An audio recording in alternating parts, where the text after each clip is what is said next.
Assalamualaikum warahmatullahi wabarakatuh.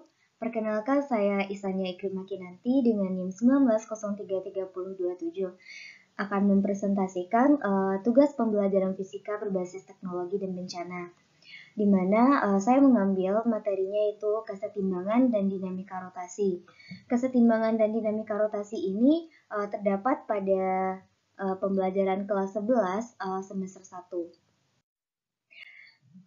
KD dari kesetimbangan dan dinamika rotasi ini yaitu KD 3.1, yaitu menerapkan konsep torsi, momen inersia, titik berat, dan momentum sudut pada benda tegar atau statis dan dinamis dalam kehidupan sehari-hari, misalnya dalam olahraga. Kemudian tujuan pembelajarannya itu ada dua, di mana 3.11 itu dengan contoh fenomena momen inersia, siswa dapat menjelaskan fenomena momen inersia terhadap rotasi bumi dengan tepat. Yang kedua, 3.12 dengan contoh kasus yang diberikan, siswa dapat menghitung momen inersia pada benda tegar dengan berbagai bentuk dengan tepat. Kemudian ada indikator pencapaian kompetensi atau IPK, itu ada dua juga. 3.11 menjelaskan fenomena momen inersia terhadap rotasi bumi. 3.12 menghitung momen inersia pada benda tegar dengan berbagai bentuk. Pada materi kesetimbangan dan dinamika rotasi ini mengambil fokusnya yaitu pada momen inersia. Momen inersia dilambangkan juga dengan I.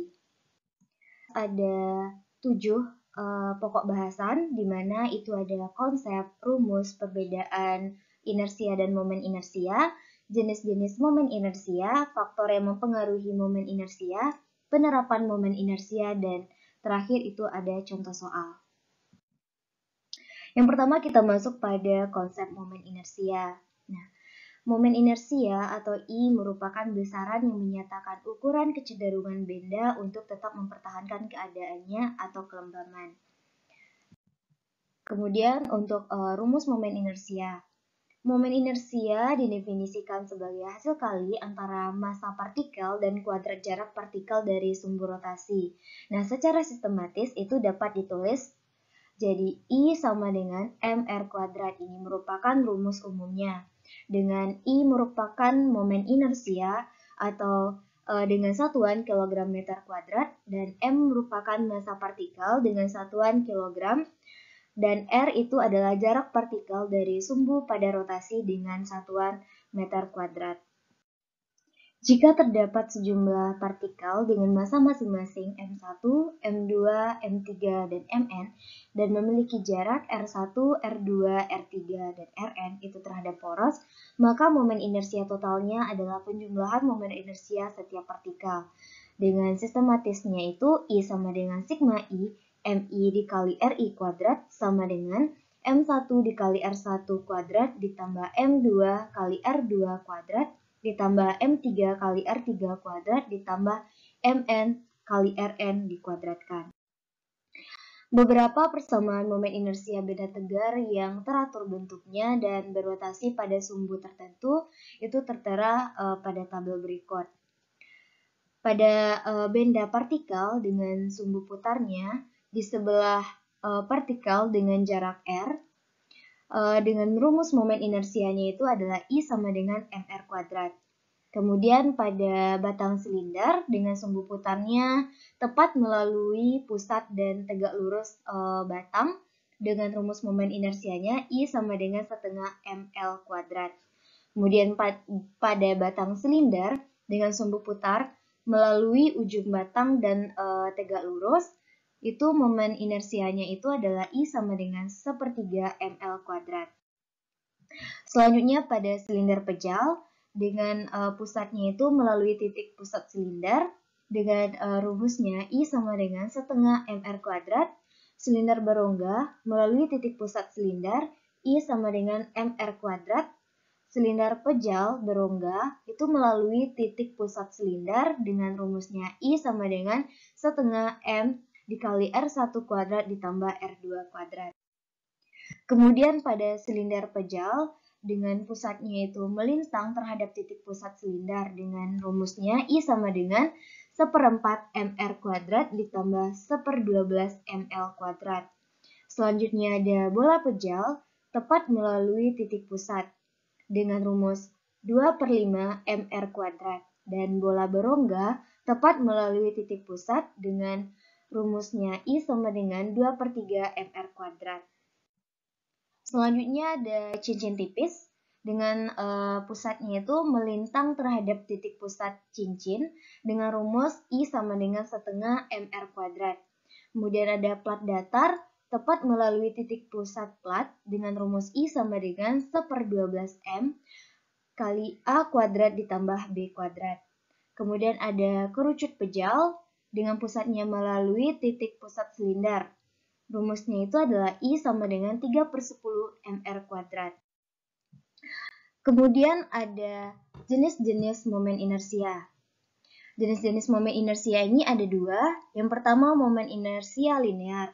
Nah, momen inersia linear yaitu momen inersia terhadap suatu garis lurus atau sumbu. Jika terdapat sumbu X dan IX adalah IX, dan jika terdapat pada sumbu Y ini adalah Y. Kemudian yang kedua ada momen inersia polar. Nah, itu merupakan momen inersia terhadap suatu titik berpotongan dua garis lurus atau sumbu. Dengan kata lain bahwa inersia polar adalah jumlah momen inersia linear terhadap sumbu X dan sumbu Y. Momen inersia polar ini dilambangkan dengan IP. Selanjutnya itu ada perbedaan inersia dan momen inersia. Yang pertama kita akan membahas itu inersia. Nah, inersia atau kelembaban pada dasarnya itu adalah sifat suatu objek yang cenderung menolak keadaan geraknya. Dapat dikatakan juga inersia ini adalah gaya yang menahan benda yang diam agar tetap diam atau memungkinkan benda yang bergerak untuk tetap bergerak dengan kecepatannya saat itu atau konstan. Semakin besar kelembaban objek, semakin besar pula kekuatan yang kita butuhkan untuk mengubah kecepatan dalam waktu tertentu.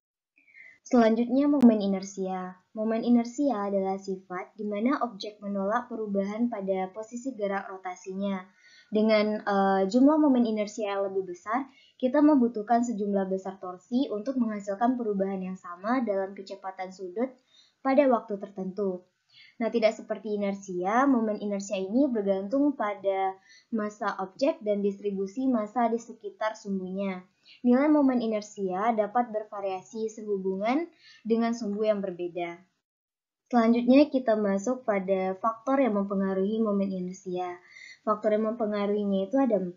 Yang pertama itu ada massa benda, di mana jika massa bendanya semakin besar, maka momen inersia yang dihasilkan juga semakin besar. Kemudian ada bentuk benda, letak sumbu putar, dan terakhir ada lengan momen, di mana jika lengan momennya itu semakin besar, maka momen inersia yang dihasilkan juga semakin besar. Contoh soal. Nah, di mana soalnya tentukan momen inersia cakram pejal bermassa 10 kg dan berjari-jari 0,1 meter jika sumbu rotasi berada di pusat cakram. Tentukan besar momen inersianya.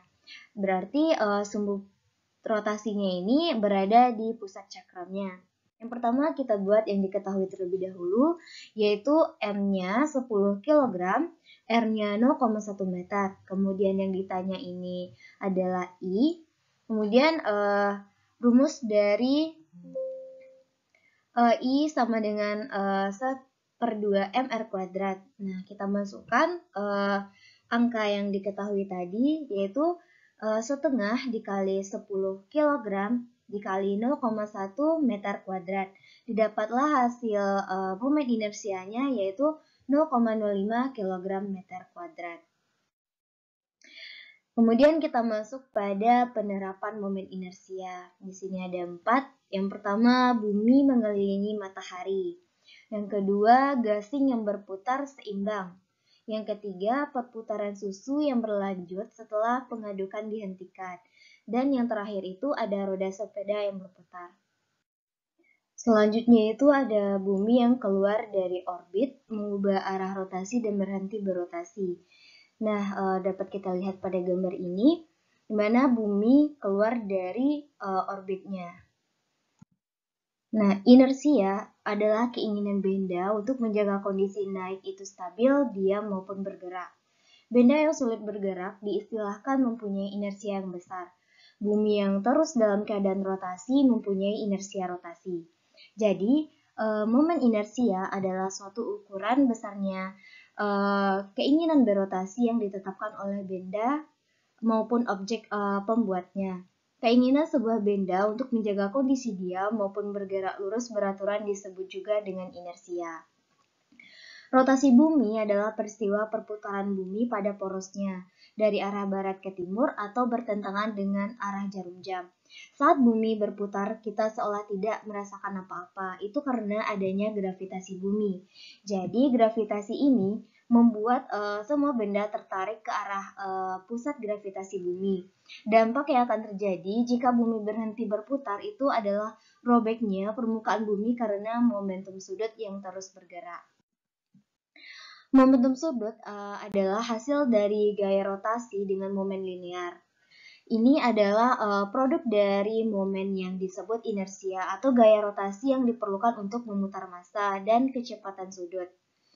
Jika bumi berputar ke arah yang berlawanan, dilansir dari Life Science edisi 25 April 2018, peneliti mengatakan bahwa jika bumi berputar ke arah berlawanan, gurun akan menutupi Amerika Utara. Bukit pasir yang gersang akan menggantikan hamparan hutan hujan Amazon di Amerika Selatan, dan lanskap hijau yang subur akan berkembang dari Afrika Tengah hingga Timur Tengah. Hal ini berdasarkan simulasi komputer yang dipresentasikan di European Geoscience Union 2018 di Australia. Dalam simulasi tersebut, tidak hanya gurun menghilang dari beberapa benua dan muncul di benua lain, tetapi musim dingin yang membekukan melanda Eropa Barat. Kemudian, Cyanobacteria, sekelompok bakteri yang menghasilkan oksigen melalui fotosintesis, berkembang biak di tempat yang belum pernah mereka miliki sebelumnya. Perubahan arah rotasi ini juga akan mengubah pola angin global, suhu di subtropis dan garis lintang tengah akan berubah. Sekianlah yang dapat saya sampaikan. Mohon maaf atas kekurangan dan kesalahan. Terima kasih atas perhatiannya. Saya akhiri. Wassalamualaikum warahmatullahi wabarakatuh.